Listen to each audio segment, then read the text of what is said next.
Welcome back to Why Blank Lost for Survivor as we return with part 2 of our Survivor 43 preview edition. I'm David Bloomberg, and I'm thrilled to be joined once again by my co-host, Jessica Lewis. I love that you're thrilled. That's so lovely. I'm thrilled to be back. This is part 2. We have one more to go. So much to delve into before the season even starts. So we've got to get through this tonight. Yes. Now, in case anyone happened on this podcast and haven't heard part 1, you should probably do that. But if you want to be a rebel and go out of order, It's go fine. for it. Go for it. It's fine. Yes, so this is, as we said, the second of 3. In the first, we discussed what we expect to see in Survivor 43 in terms of advantages and the like, and we covered the Baka tribe. This second podcast will cover the changes I've made to the rules and the Coco tribe, including what we think of the players, how they'll do with the rules, who we think will do the best and worst from each tribe. The third, in a couple days, we'll cover the Vessi tribe, and we'll also have our final predictions for the season, including us going back in time to curse players. Yeah, let's not tell people that we're going to be doing that just yet. It's too late. We already told them. Now, of course, once Survivor starts, we will be here every week to discuss what each voted out player did right and wrong in terms of the rules that I mentioned, which I originally wrote back after the very first Survivor season and have been updating ever since. Crazy. Yes. The rules themselves should be updated online soon for Survivor 43. Once they are, you'll be able to find them through our link at our dedicated page at robhasawebsite.com/yxlostfeed. Get ready for some reading. How many pages is it now? It depends how big the font is. So, it could be 1 page. No. Don't lie to our listeners. I mean, it could be. It's just really small. Didn't you ever have at in college an exam where the professor's like, you can have a cheat sheet no more than 1 page. So you wrote really, really tiny. Oh, I've done that a couple of times. There you go. See, same thing. I challenge someone to try to put all of those rules on 1 page. Well, it's funny you should challenge that because there is a way to do that. Oh, look, a poster, 1 page. No. I'm talking about the multi-pager. No, sorry. That. I mean, it's been summarized, So yes, you can get the rules on a poster, going again to our YX Lost feed page. You could also get the poster on a shirt. Much like Jessica is wearing, or the one on the screen.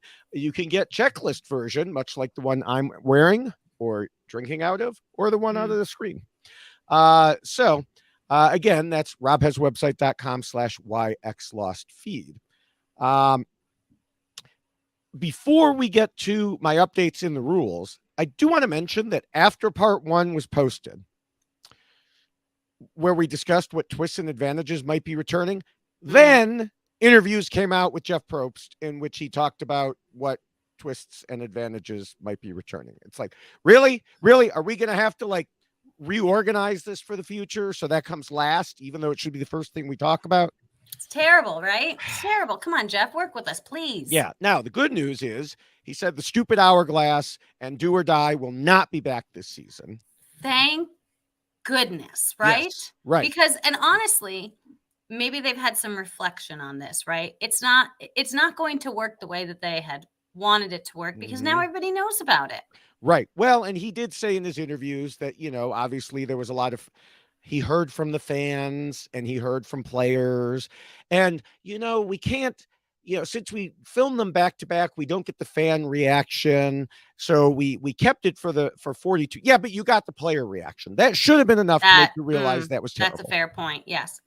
But fine.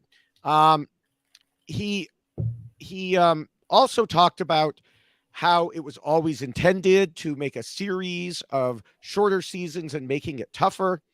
And just when I got my hopes up that it meant we might go back to 39-day seasons at some point, then there was a follow-up article in EW where Jeff said, oh no, all future seasons are intended to be 26 days. In part for the monetary reasons that I predicted when we talked about part 1. So yeah, 26 days, here to stay, time travel gone. I guess. At least we got rid of the time travel. Right. That's good. Thank you for that. Yeah. Yes. CBS Thank you for Survivor. getting rid of like a really horrible thing. Thanks. Right. Good job. We appreciate it. You Yeah. made us live through it twice. Yeah. Now we don't have to experience it again. Yeah. Thanks. So moving into the rules, as you might imagine, after 42 seasons, there aren't a whole lot of like major changes, but there are tweaks and added examples here and there. For instance, Rule 1 already talked about how players need to start making alliances, cementing relationships from the very beginning. I added into the rule that this is especially true with the new accelerated format that we were just talking about. As we discussed with the Baka tribe in part 1, too many players are coming into the game. I'm like, what are you doing? I'm showing people how long this is. Well, on a phone, anything is long. Oh my, it keeps going and well, yes, going. Anything is long. You're going to scare them away. This is not. This is very educational, everyone. I'm letting you know it's incredibly educational. You can't fit this on one page. It's not happening. Okay? You just have to make it really small. I'm telling you. Anyway, have you never worked with microfilm? Oh, gosh, cheating, constant cheating.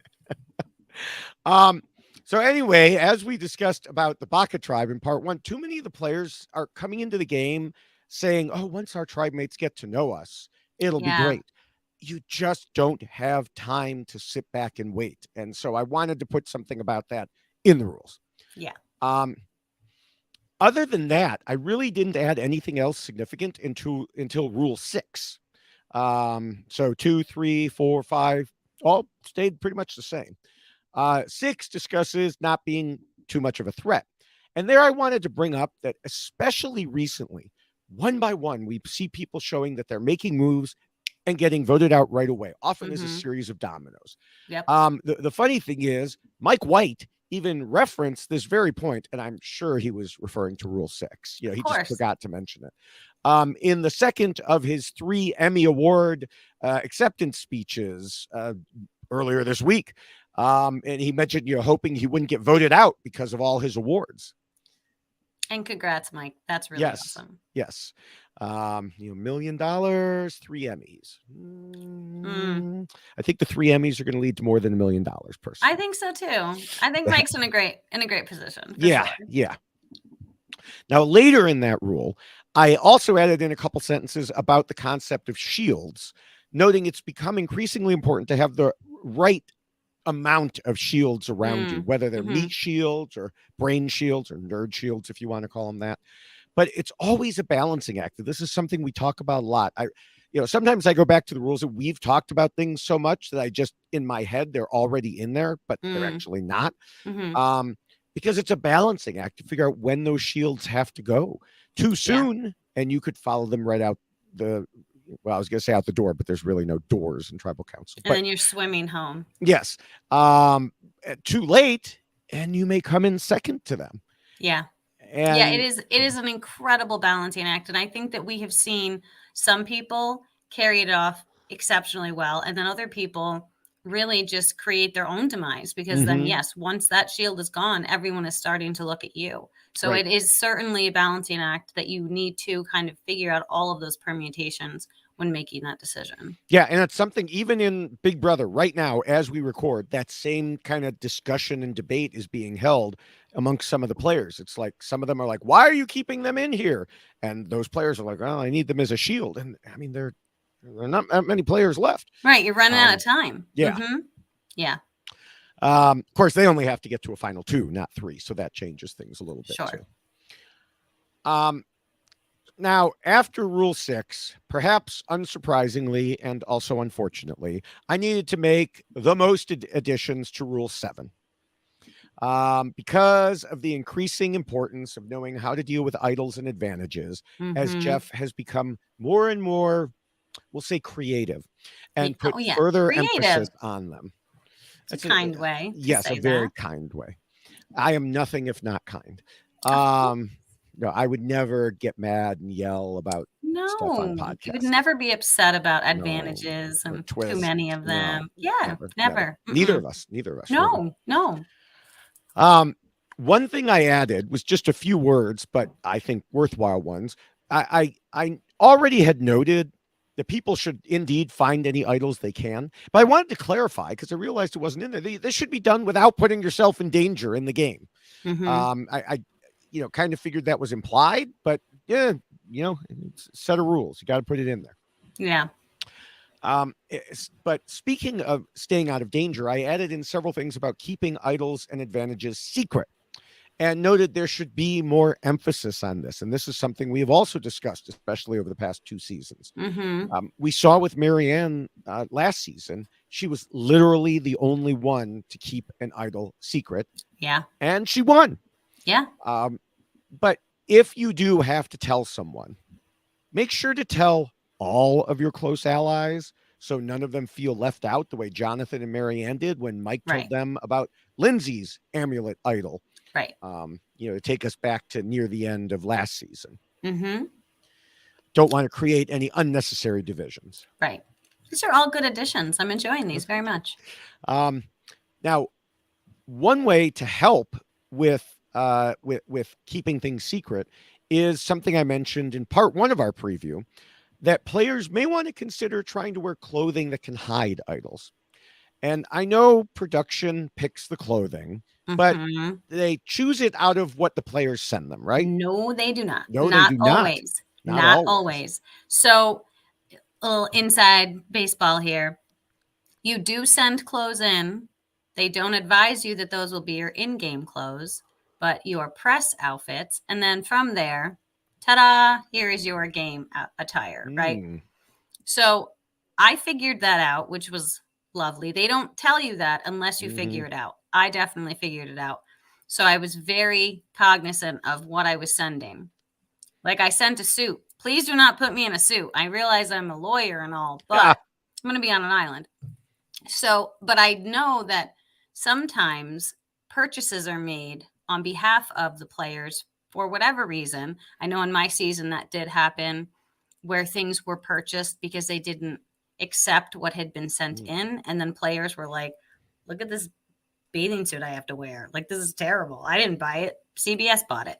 So it's a great thought, but it's also not always in your control. Okay. Well, do your best, I guess. Yes, 100%. Yeah, do your best. Be very aware of what you're sending in because you want to be able to have those options. And some people, like on my season, I know Michelle was wearing like these like very tight form-fitting pants and then like a tank top. And like this poor girl, one is going to freeze.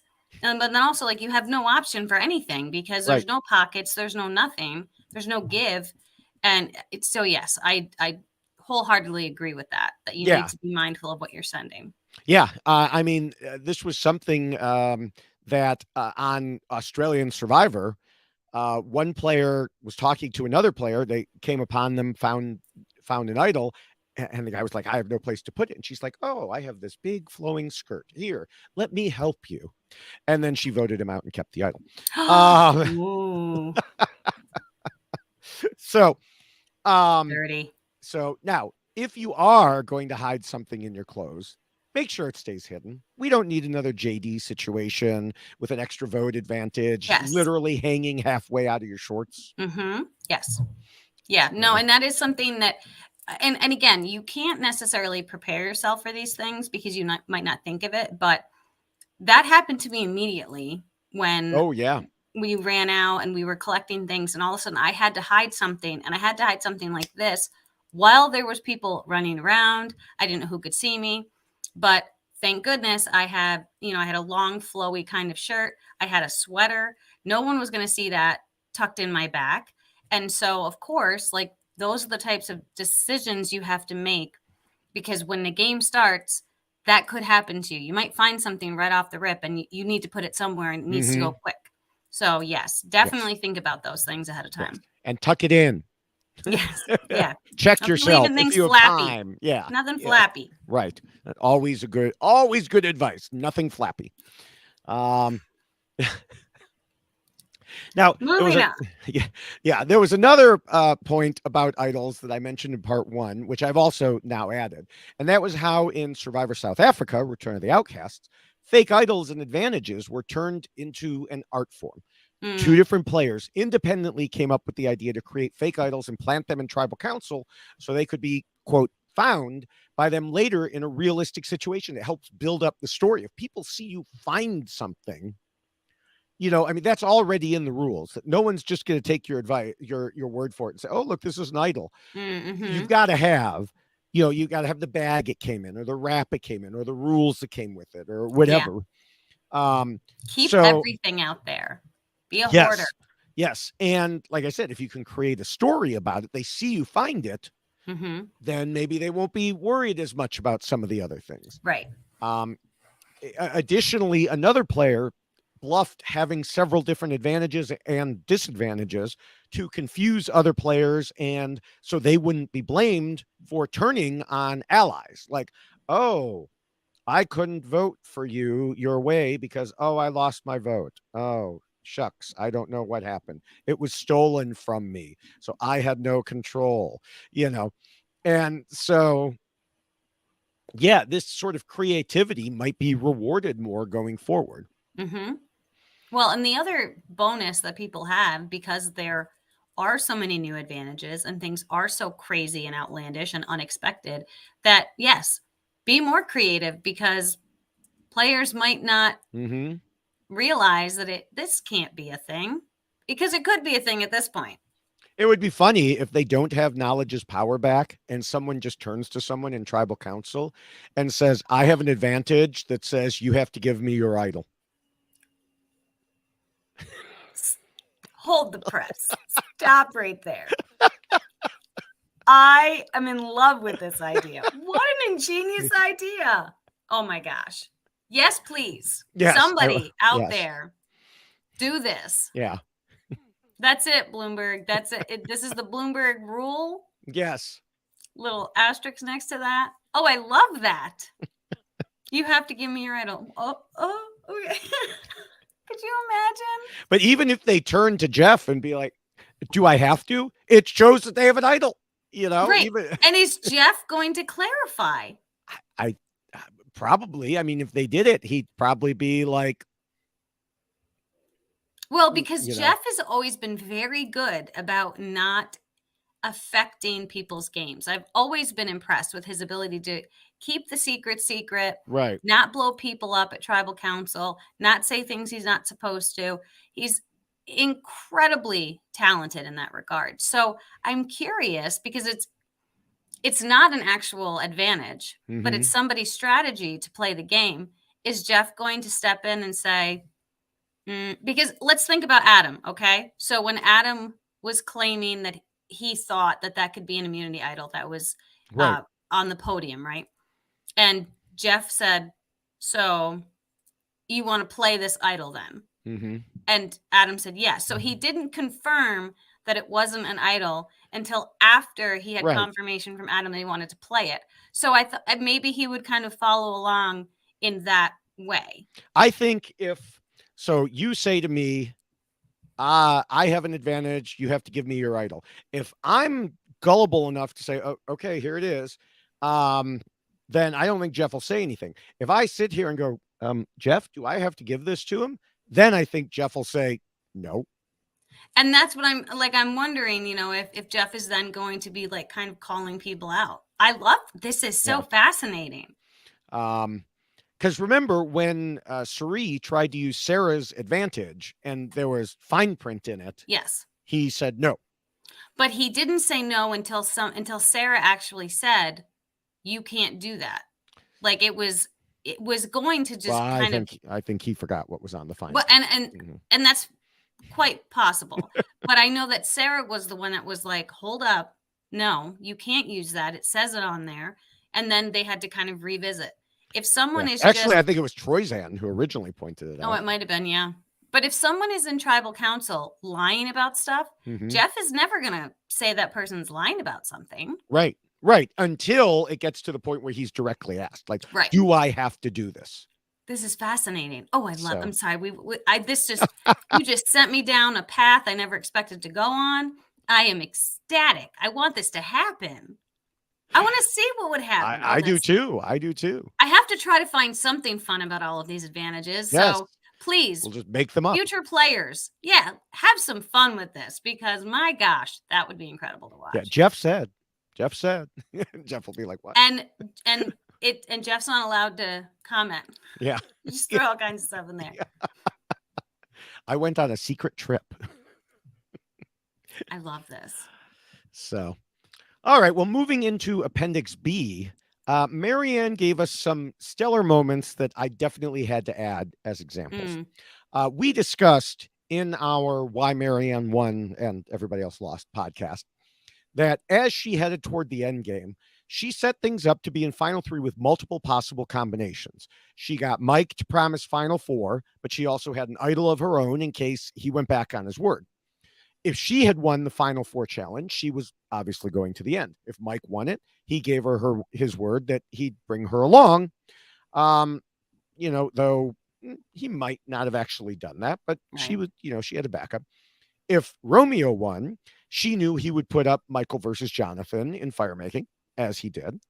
And she knew that if Jonathan won, he would jump into firemaking himself to knock out Mike. So she gave herself, by arranging things the way she did, she gave herself the best possible chance to make it to Final 3. Mm-hmm. Yeah, absolutely. And clearly it worked. Yeah. And then it wasn't just that she set things up that way, but it was also important how she disclosed it to the jury. Now, there was already language in this rule noting how important jury arguments are, of course. And I added that Marianne knew what her jury argument was going to be, but held out until what she felt was the right moment. And then she whipped out her unused and still secret idol while discussing her whole plan. She explained it with such certainty and emphasis that I said at the time, it literally gave me chills. And I'm sure it did to many of the jurors as they had these revelations about her game just come crashing down on them as a complete surprise. Yeah, and I do think that the representation during that final tribal council really becomes key in those moments, because if you want someone to really truly believe that this was your plan all along, you better be a really good salesman, right? And she certainly was in that moment and really convinced everybody, hold up, she had this was her strategy all along. And now we're actually seeing it come to fruition. We're actually seeing it happen. So it's not just this empty idea of, oh, well, I had all of these plans, but it didn't. No, it's like, I had these plans and look what I did. Right. So it's, it's really incredible just to see that type of strategy formulate in tribal council, in the final tribal council, that yes, this is everything I've done. And you explain it so incredibly well. Yeah. Now, one more example that I added from Survivor 42 was to be wary of traps, because we saw Tori lay out her supposed perceptions of how each finalist played. Mike fell right into it, and he agreed, oh yeah, I played an honest game, etc. Right up until the jury fired back and he realized his mistake. Too late. Yeah. Marianne, however, pushed back, explained her strategy as we just discussed. Yeah. So, all right. Well, that about covers the rule changes.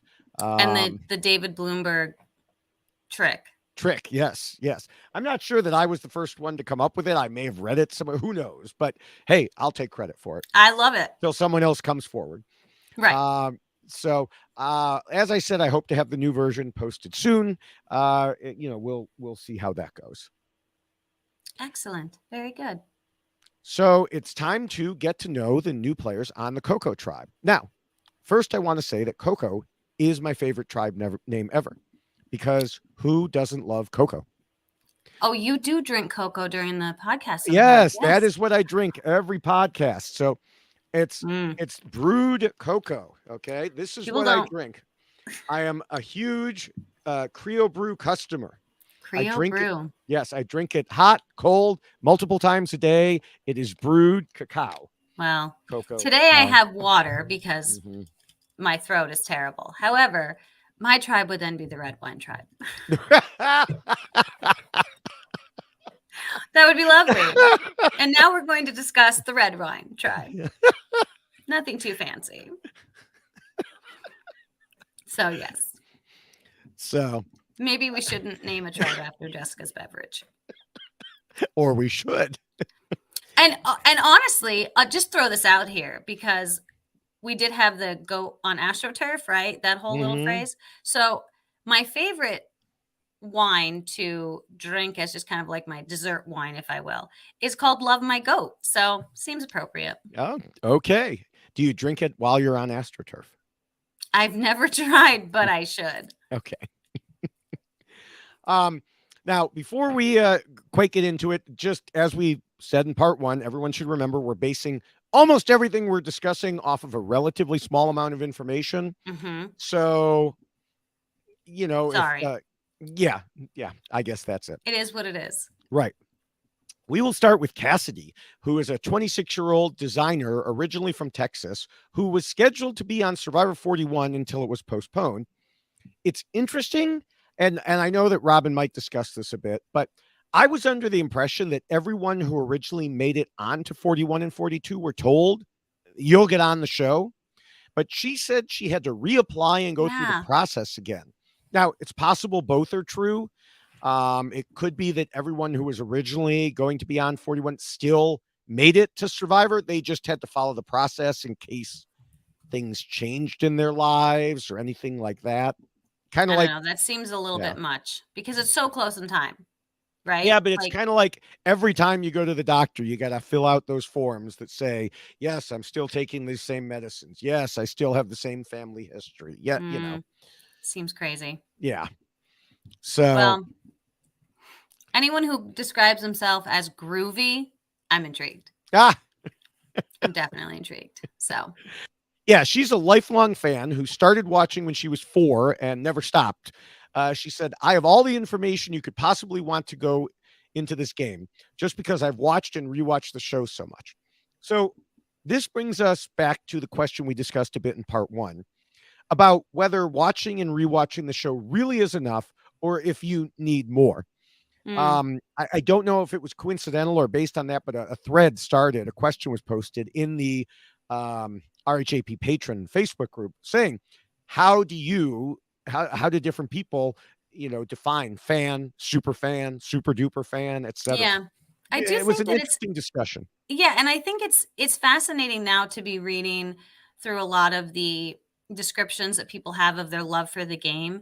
And it used to be almost like you don't want anyone Right. to know that I'm a super fan. Like when I know even with Adam, he didn't want Hmm. anybody to know. David Wright didn't want anyone to know that he knew Survivor as well as he did. I mean, that man had studied the game. He was printing 3D printing the puzzles, for God's sakes, in his apartment before he went out there, but nobody knew that. Right. And it's interesting now that it's that's not shied away from. They talk about it in their pre-game press, but then also when they're out on the island, people are discussing it more openly and people are talking about the Survivor seasons and things that they love and don't love.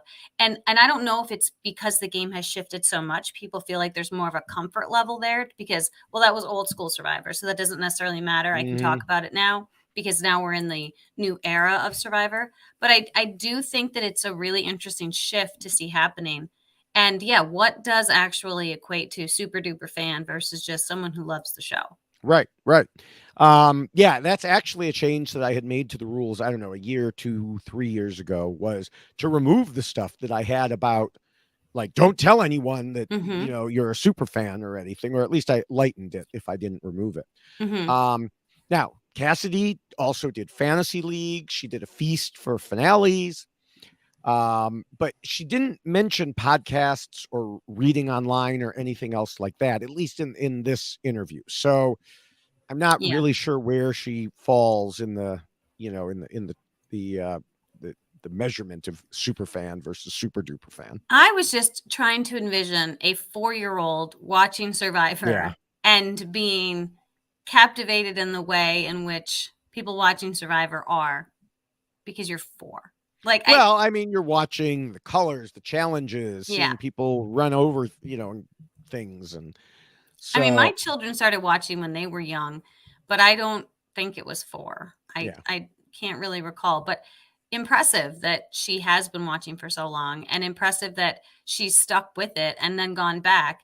And I do think that it's interesting the way that she's taking the approach to the game was, and this is just a little bit of an aside, I'm sure people have seen her cast photo, and it has been like Harold as one of like, she got a great cast photo, and I'm super duper jealous. Okay, Cassidy, I'm just gonna say I was like dirty and eating corn, so I don't know what happened. 33, they didn't care about us. They just made us all look terrible. You, wow. I mean, just blown away. And she actually says, people won't see me coming. And that's exactly what I'm counting on. And I'm like, honey, I don't think you're hiding, because like you have a presence about you, right? And so she is someone who I feel is going to just walk in there and have a presence. And so it's, I think, going to be difficult for her to want to not be seen.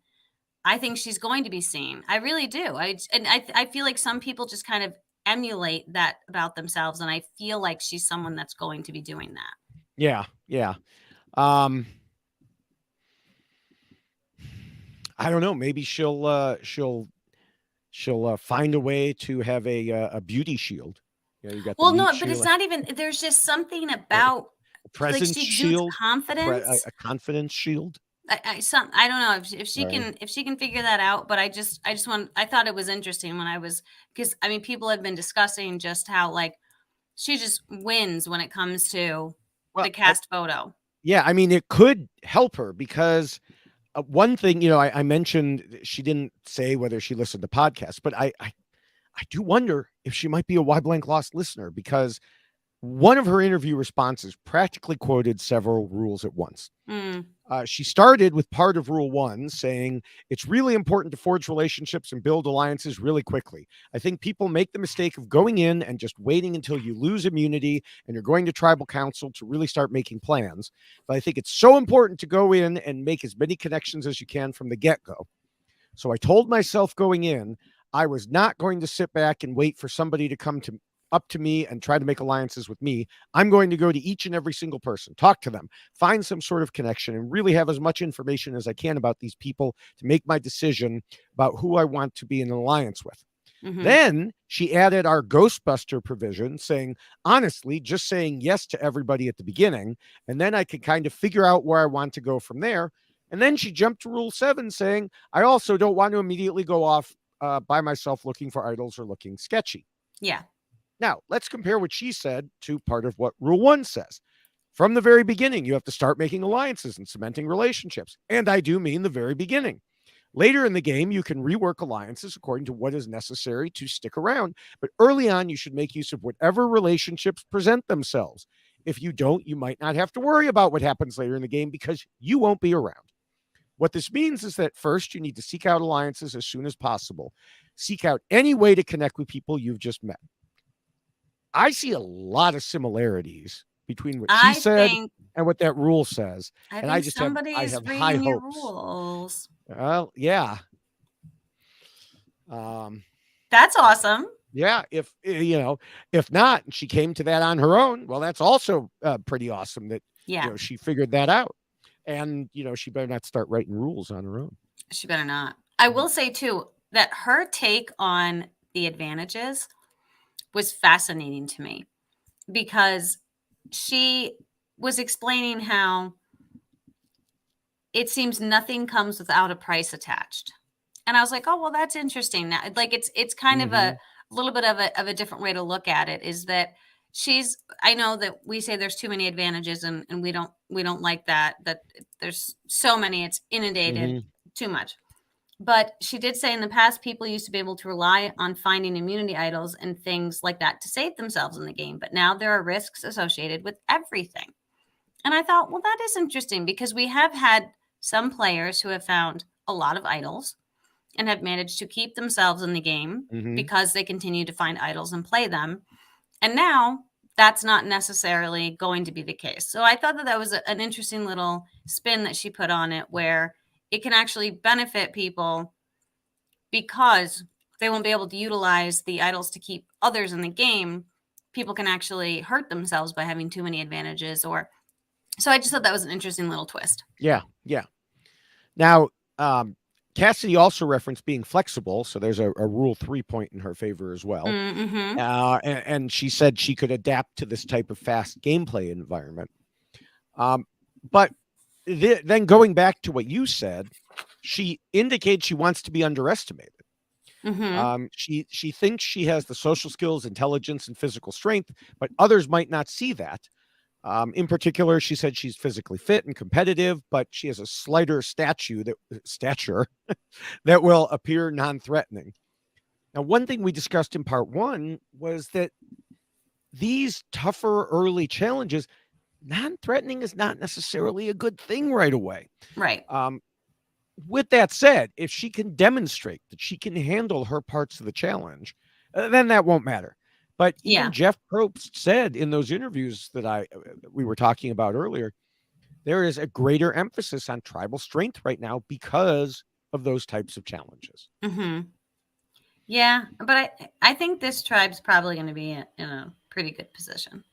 I don't know. That's what we said about Abaca. And, Rob and Mike decided Vesey was the one that was going to be pretty good. So I don't know. At this point. It'll be interesting. Yeah. Definitely be interesting. Yeah. Now, she did say she wants to hide in the shadows. This goes back to what you were saying, and be the puppeteers. I think it's going to be hard for her to hide. I agree. She thinks that she can connect with people, but also stay detached to make the proper game decision. It'll be interesting to see if she can do all that. And then if she does somehow hide in the shadows, can she later take credit for behind the scenes string pulling at the end? Yeah, she sounds like she's got a lot of plans coming into this game. And if she can pull it all off, great. It'll be really impressive to see. So yeah, I'm definitely intrigued by Cassidy for sure. All right. Are we moving on? Yep. So, ladies and gentlemen, if we take a little bit of Cochran, Boston Rob, and Sandra and mix them all together, I present to you Gio. He is amazing. I was blown away by this man. He is 36 years old, although he did want to say he was 25. He wasn't real keen on actually providing his correct age.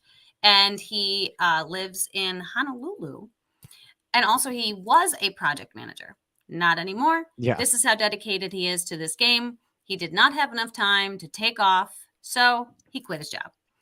Needless to say, Gio needs the money because now he is unemployed.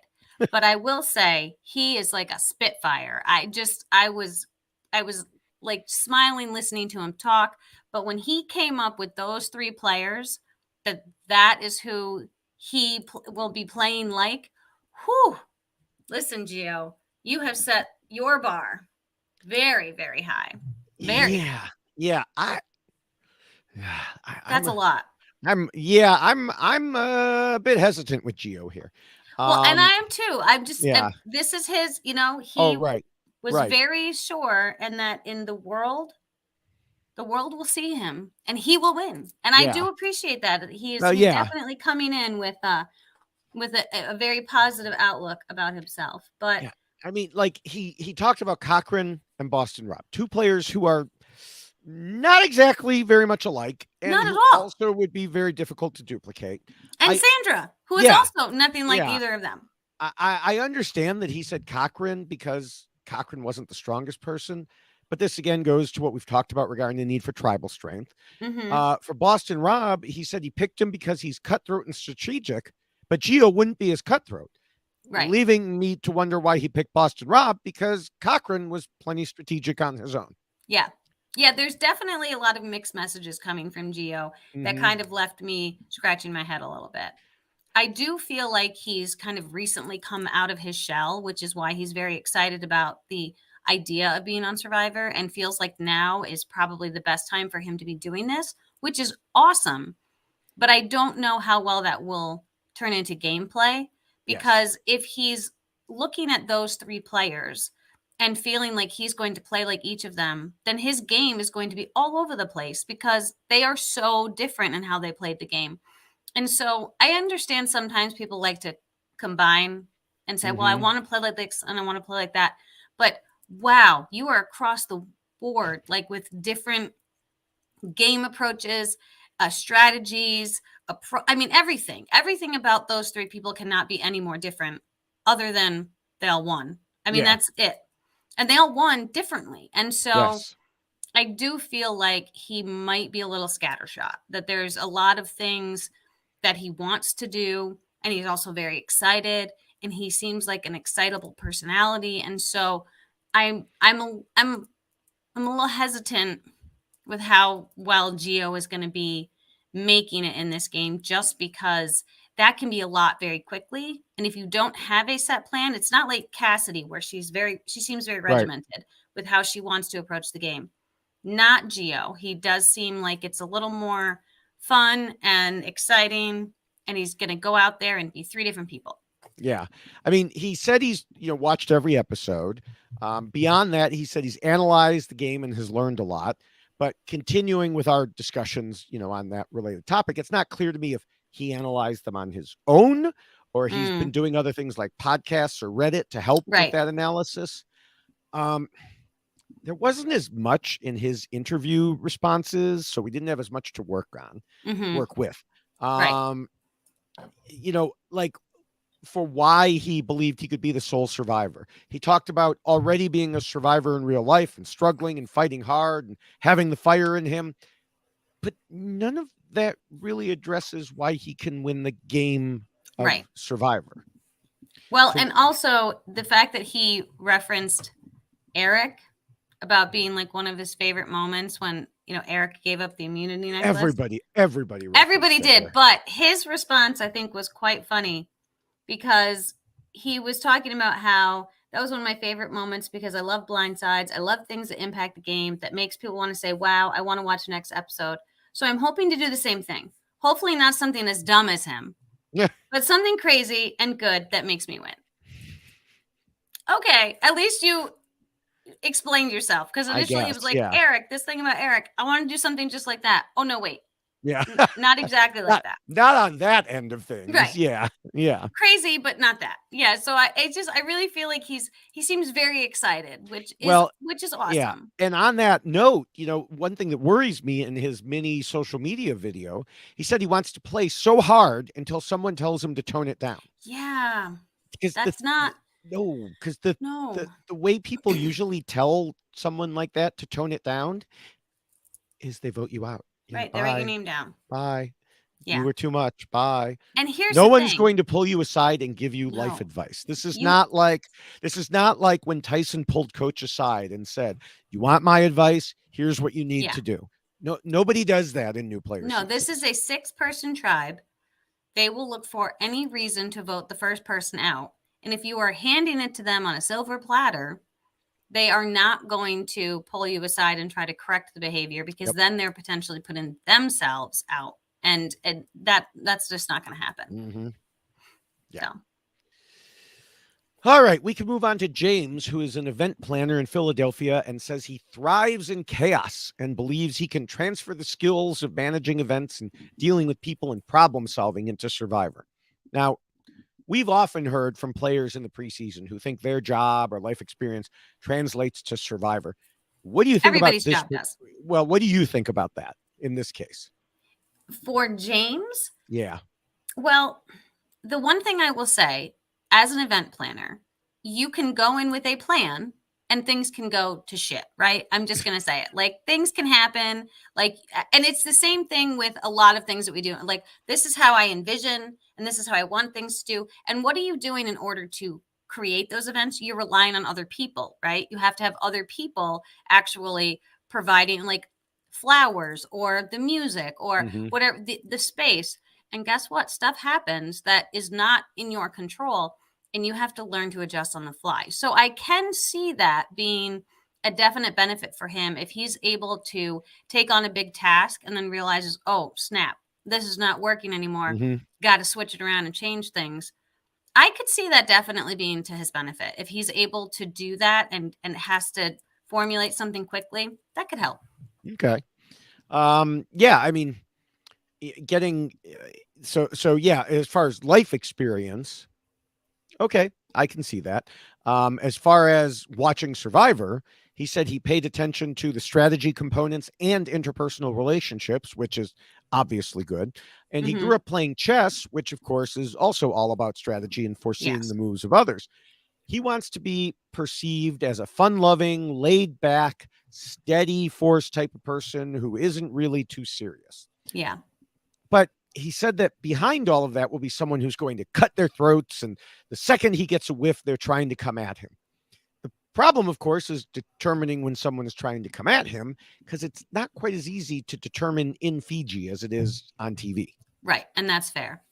But I will say, though, the chess part intrigues me greatly, because I do think that, I mean, he was a chess champion when he was like 12. So it's not like he just plays chess. Right. He was beating adults when he was 12 years old playing chess, which means he has to have a very analytical mind. He has to be able to see 4 or 5 moves ahead. And if he's able to carry that into his game and his strategy, rule 1, I feel like that's going to be very impressive if he's able to see that many moves ahead. Now, again, crazy things happen in Survivor, right? We were just talking about that. Event planning, things can go crazy. So the same thing can happen in Survivor. But if he's kind of working out those permutations ahead of time and saying, well, if this, then that, but maybe that, and then this, I think that could be a great combination. Yeah. Now, a kind of strange thing he discussed about his strategy was how he described wanting to align with people who are not like him because they're more difficult to build relationships with, but then also with people who are more like him because it will be more natural for them to communicate with him. I was so confused. But that would give him different options moving forward, which, being flexible is good, of course, but the way he described it, it seemed to me like he could have just said he wanted to communicate with everybody. Yeah. I mean, I was very confused with the way that he was explaining this. But I understand the concept. But yes, he just essentially wants to formulate or form relationships with everybody. That's right. What it really boils down to. But yeah. Now, earlier in the podcast, I mentioned about the 2 different players on Survivor South Africa planting fake idols at tribal council, etc. James is of a similar mindset. He said, I want to find idols, make fake idols. I want to make somebody think they have an advantage they don't have. I want to have somebody think they lost their vote when they have it. If there's something I can do with the tools I'm given, I want to try to push it to the limit. I think the Bloomberg rule is perfect for this. Except, what I said was make someone believe you have an advantage you don't have. He wants someone else to think they have an advantage they don't have. Yeah, I don't know how he's going to pull that off. I have no idea. The only way I can think of is if Boston Rob shows up and gives you a pen and paper that you can write down and give it to someone on your tribe, like Jamal. But other than that, I don't know how you do that. I certainly don't know how you make someone think they lost their vote. Like, sorry, dude, you can't get up there. Nope, you just have to stay sitting here. Well, but here's the thing. If someone was able to, back at camp, create something, because listen, there is paint, right? There's paint, there's parchment, there's things that you can do.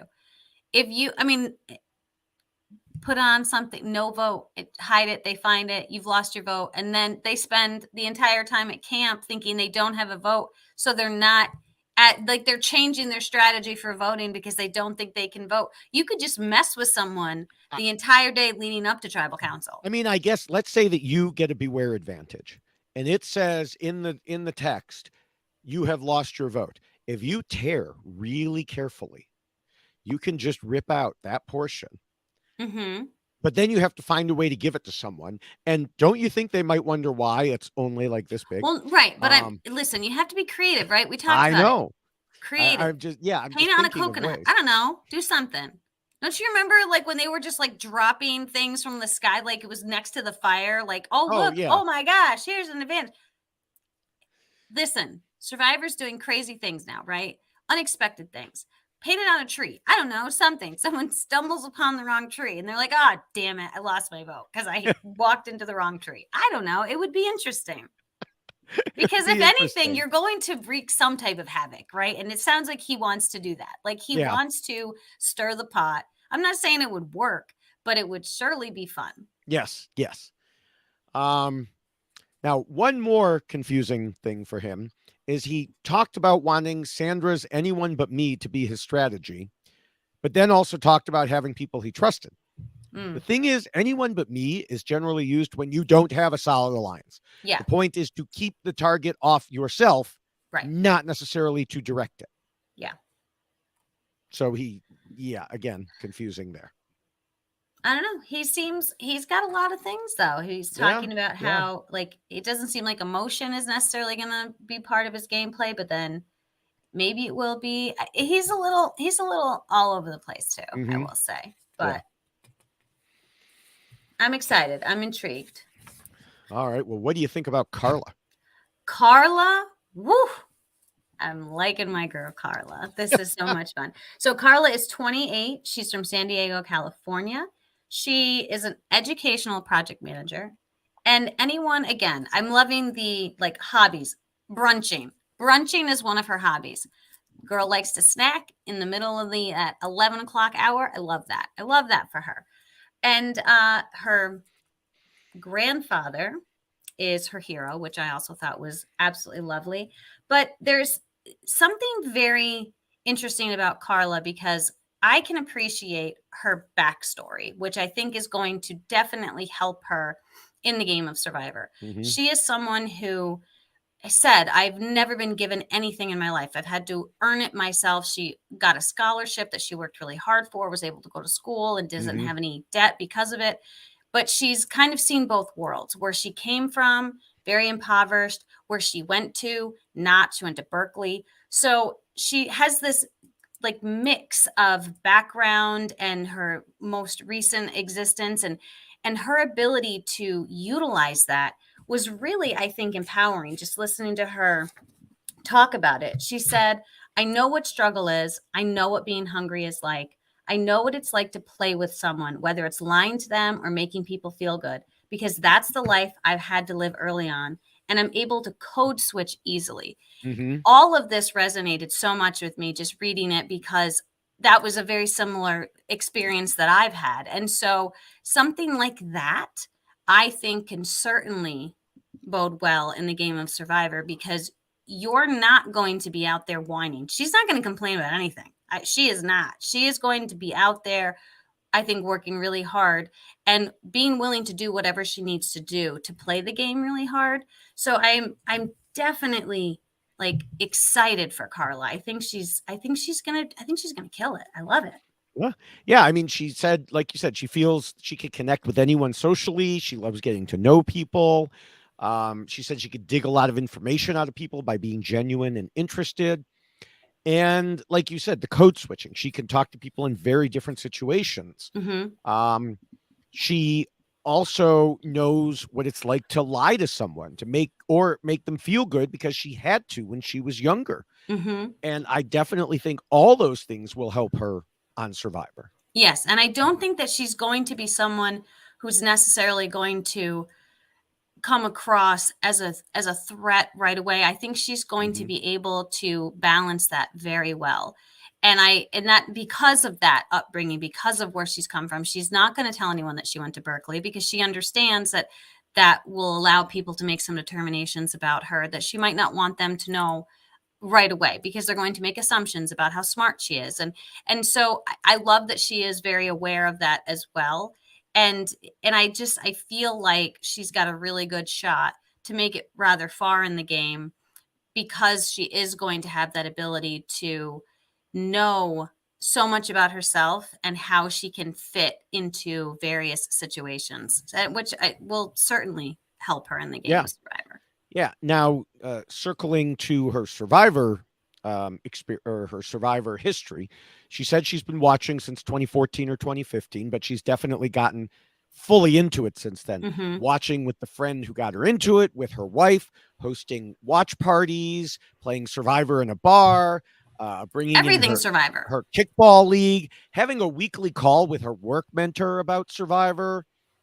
She's even made the jump to watching Australian Survivor. No word on if she's up to speed on Survivor South Africa. I think she needs a poster. I'm just saying. Hey, reach out.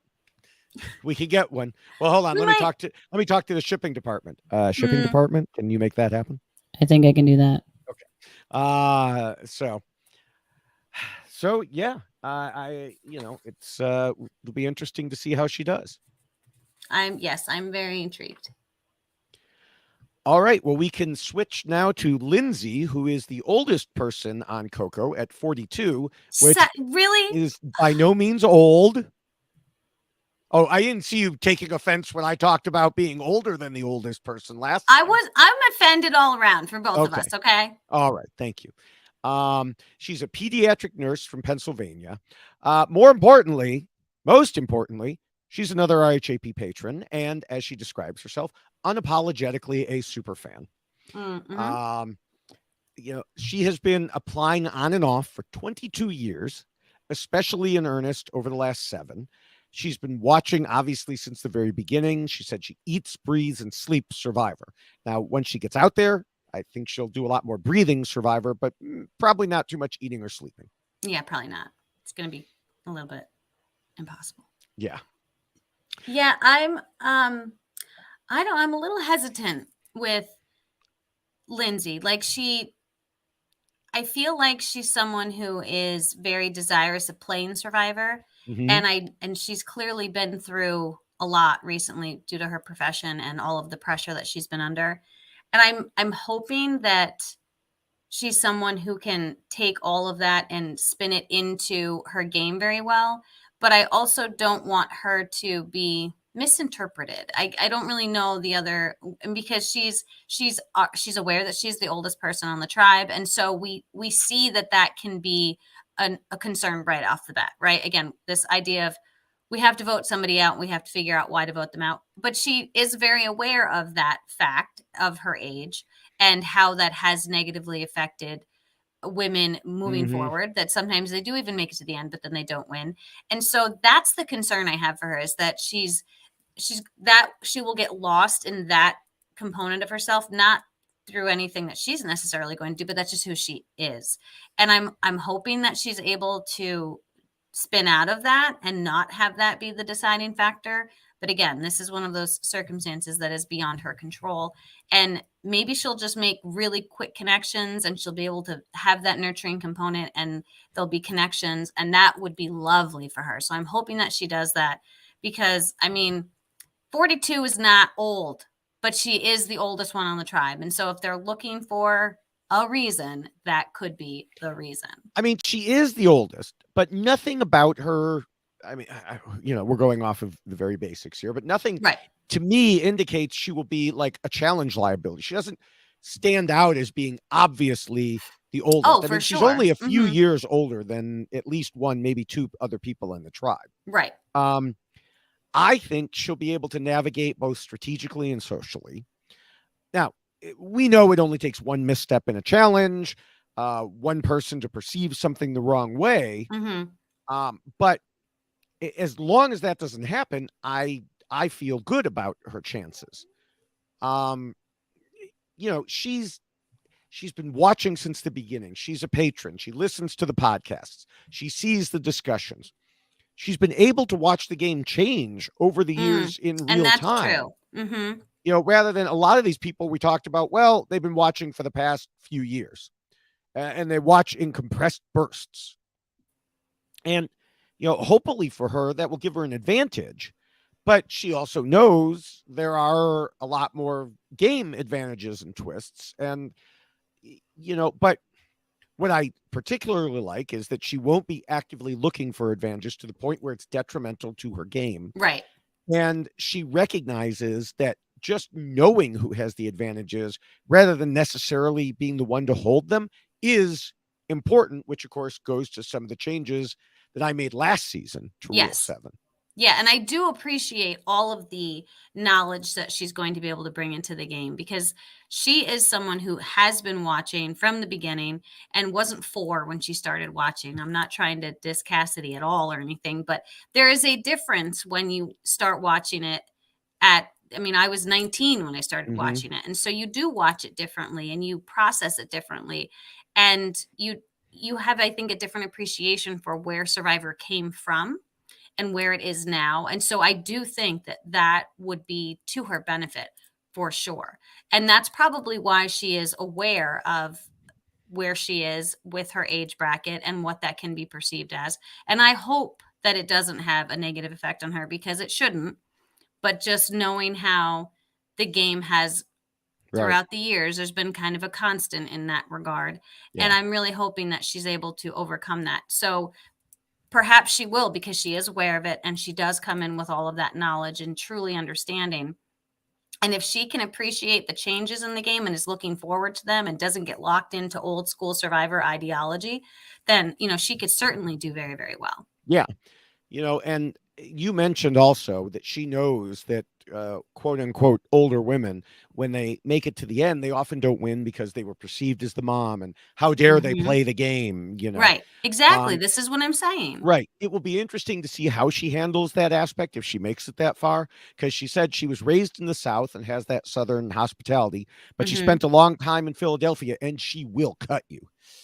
I hope that this is what we see happen, because I want her to play unapologetically, and I want her to get past that idea that moms can play Survivor and they can cut you and it's okay, and you're not going to get backlash for it when you're sitting in the final tribal being reminded how horrible you are because you're a mom and you lied and I felt like you were my mother. Like, come on, it's Survivor. Like, we need to move past that. So if she can pull that off, ooh, that will be lovely. Yep.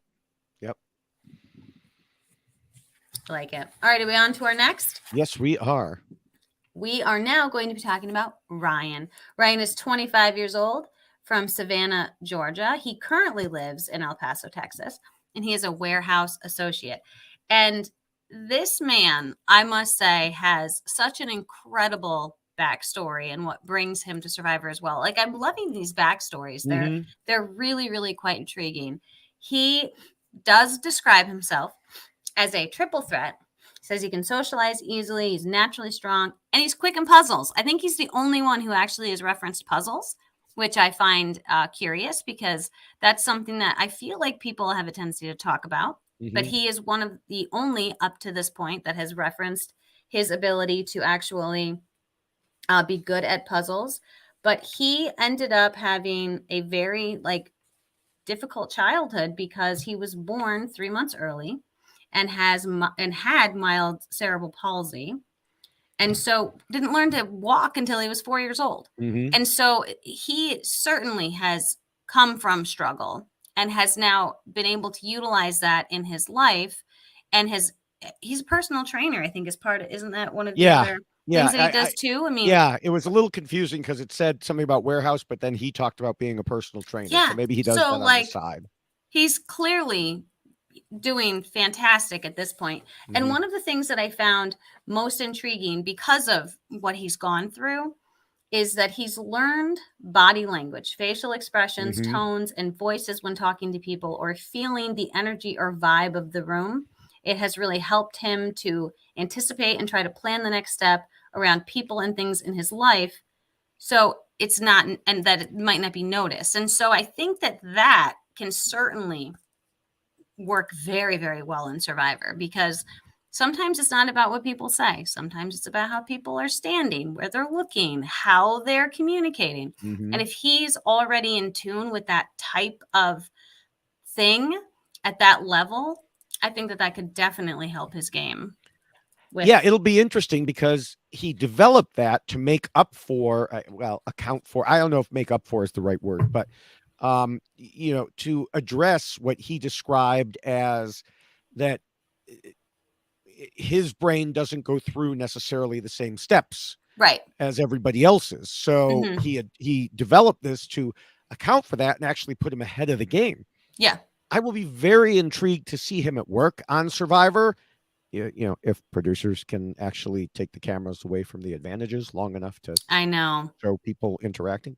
But like you said, so much of Survivor is about reading people. Yeah. And there's just so much about him that is good in that way. But I do have concerns. The negatives are, for example, he only started watching the show about 3 years ago. Yeah. He didn't specifically say whether he went back and rewatched older seasons, but he talked about Rupert and Parvati. So clearly he did see at least some of the older ones. The question is how much he was able to digest the strategy of it Yeah. all. But on top of that, he wants to play the game like Rupert. Yeah. Love Um, Rupert, but yeah. He wants to be a that was food more provider. old school. Now we're in this new era. So Even I old don't. school, though, Rupert was never going to win. Well, So, right. But there was a I mean, different appreciation, I think, for Rupert when you've got a 39-day game and it's someone who's incredibly loyal and someone who's going to right. feed you and take care of the tribe. That's someone you can utilize as a number moving along. That's not the game anymore. It's a much different game. People would rather starve than actually like keep someone around because they're catching fish. Well, and that's exactly it. He wants to be the food provider. He wants to be emotionally connected so Mm-hmm. people won't get rid of him. I just don't think that's going to happen. I mean, he is strong. He is clearly the most muscular person on the tribe. Yes. And almost certainly early on, he will be there, Mm-hmm. unless Yes. he does something colossally wrong or, strategically just gets left out. But I think after that point, he's going to be over his head when it comes to strategy if he's still relying on providing food and being a nice guy. Yeah. And also the alliance situation that he was describing, I was a little confused because he was saying how I want 2 people in an alliance and I want those 2 people to find 2 people. So now we have 5 people in our alliance. I'm not getting the math. Well, no, you've You have got 1, one. 2. You have 1 plus 2. Mm-hmm. And then they both have 2. Oh, That's crap. 6. Yeah, that's the whole tribe. Too many. That's Right. yeah. So you have aligned yourself with the entire. I know he doesn't know that. I think that's actually more than there is in that tribe. What he meant to say, I think, was each of those people finds one other person. Yeah, and so I was like, but that still only excludes one person. right, and that's still, yeah. So anyway, Yeah, the math needless to doesn't say, I add was up. a little bit confused with but I appreciate the idea, but I was Right. like, wait, that permutation doesn't really seem to compute. Yeah. So we'll see, but I do really feel like he's just going to be a likable person, and I feel like people Mhm. are going to want to keep him around because of the challenge component of things. I'm hoping that he's able to keep up with the strategy, but it might certainly it'd be like you said, the provider might not carry him through the game as much as he would hope that it's going to. No, I don't think so. All right, so there is our 6 from Coco. Yes. As far as the first person to get booted, I think anyone who's been listening can probably guess who I'm going to say, and that's Gio. I agree. Yeah, looking at the 3 guys on the tribe, we have Ryan, who looks like a personal trainer because he is one. We have Right. James, who is also pretty big, not quite as muscular, but pretty big. We have Gio, who is the smallest of the 3. Now, mind you, he's 5'7" and calls himself small. I'm 5'7", and I think that's just fine. Thank you very much. There you go. But in this group, it looks like he's the smallest overall. Mm-hmm. And if that translates to challenge performance early, or even if it's perceived to translate that way, that could be a problem for him. Plus, we just got so little information about how he intends to play and win other than him saying he's going to overplay. Yeah, and that's the part that I'm more concerned with is he might be the smallest person, and that's not always necessarily going to send you home immediately. We've seen some of those people make it to the final 3. But if you are too in everyone's face, like too much, too soon, too quick, right out the gate, it's going to wear on people very, very quickly. And if his goal is to overplay, then that can cause serious issues. And I don't know if anyone is necessarily going to want to align with someone who wants to overplay the game. And this is not a big tribe. There's 6 people. There's really no place to hide. And if you are the shining, light and doing a lot of crazy things right off the rip, it's going to be that's going to be tough for him, I think. Yeah, I agree. As for who will do the best out of this tribe, I think a few of them could go to the merge in good spots. I'm specifically looking at Ryan, Lindsay, and Cassidy. But the more you described Karla, the more I thought of her too. And now I'm I'm at the same loving place. this It's like girl. the whole tribe is aligned. I know, like this is I'm going to say this is a stellar group here. Yeah. Because I do think that quite a few of them have a lot of potential to go very far. And I'm just hoping that they're able to kind of figure it out and find their place, because I do think, Cassidy, I think Cassidy's got a really great chance. Lindsay, if she can find her groove. And James, there's a lot of great potential here. A lot of great potential. Yeah, I already discussed the problems I think Ryan will face at the merge.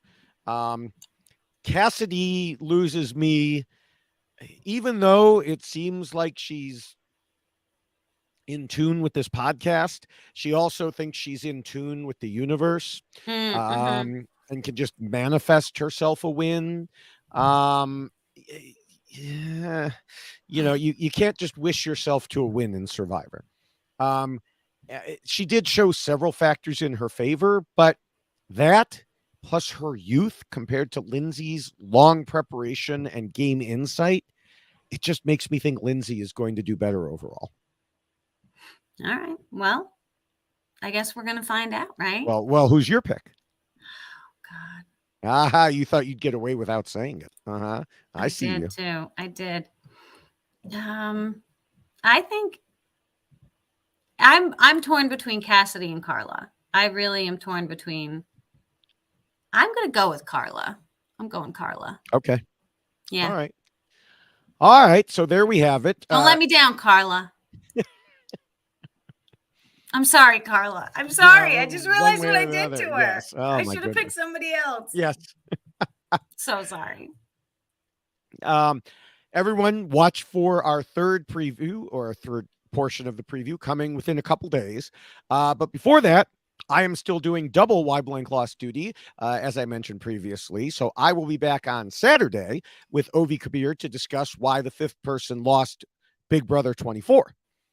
Also, let me remind everyone that the rules that we have referenced here are in poster and t-shirt and checklist and mug form and everything form.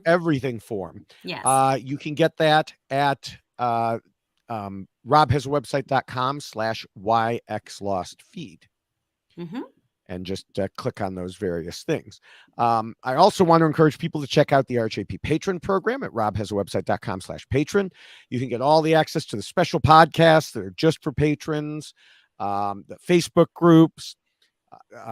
I know that a couple of the players this season are in the patron group, so I'm not guaranteeing you can get on Survivor if you're a patron, but it might help. It might help. We've had a couple winners come from patrons, so and even if you don't end up getting on Survivor and winning, there's still a great community of people. So you could support shows like ours and everything on the network by becoming a patron at robhasawebsite.com/patron, or just click the link at our robhasawebsite.com/yxlostfeed page. Yes. And then you should also follow us at Twitter. I am at Jessica Lewis 89, as you can see here. There it is. And he is at David Bloomberg. You should certainly follow us both. We do live tweet during the episodes, which will be starting very, very soon. So spoiler, just know that that's coming. And we often are repeating each other. It seems to happen sometimes. But yeah, so I'm at Jessica Lewis 89. He's at David Bloomberg. You should also check out David Bloomberg's TikToks. He's at David_Bloomberg on TikTok. And the man puts together some incredible pieces of work. So be looking out for those. You should definitely check it out. Follow us and listen to all the great things we say throughout the week. Yeah, on on part one of the podcast, I said that I was a few hundred likes away from 100,000. Just before this podcast, I was 16 likes away from 100,000. So hey, I'm almost certainly there by the time this gets posted. Very exciting. And I need a few more to get to 2,000 followers. So everyone should definitely go there, follow me, watch the videos, an average of 2 per day lately. Did one already on the challenge finale. And, someone who quit and took someone else's game with them. Yeah, it was bad. That whole finale was what a mess. But I don't want to say anything more than that in case anyone hasn't seen it yet. But beyond that, everyone should also check out Instagram, where I'm also often copying the videos, and I'm david.e.bloomberg there, and you are Jessica Lewis 6789. Yes. Also, make sure you're subscribed to all the RHAP Survivor podcasts by going to our YX Lost feed page. You'll get the Know-It-Alls, the B&B, podcasts from Taryn Armstrong, Shannon Gus, you name it. All right. And I can do thank yous? Yes. I would like to thank Scott St. Pierre for doing all of the work that he does to edit not only the Why Blank Lost podcast, but all of the RHAP content. Thank you so much, Scott, for the incredible work that you do. And thank you to Will from America for our catchy theme song. It is lovely, and you should definitely listen, hum it, sing it, walk around your halls at work, and tell everybody they should watch our podcast because the song is so great. So thank you, Will, for that. And thank you, David, for another podcast this week. And thank you to the listeners. I know my throat is not doing very well, but we got through it. And we will be back again for number 3 because we have one more tribe to go. That's right. We'll do that in a couple days. And like I mentioned, I'll be back probably in about 1 day with Big Brother. So we will see you soon. Bye. Bye.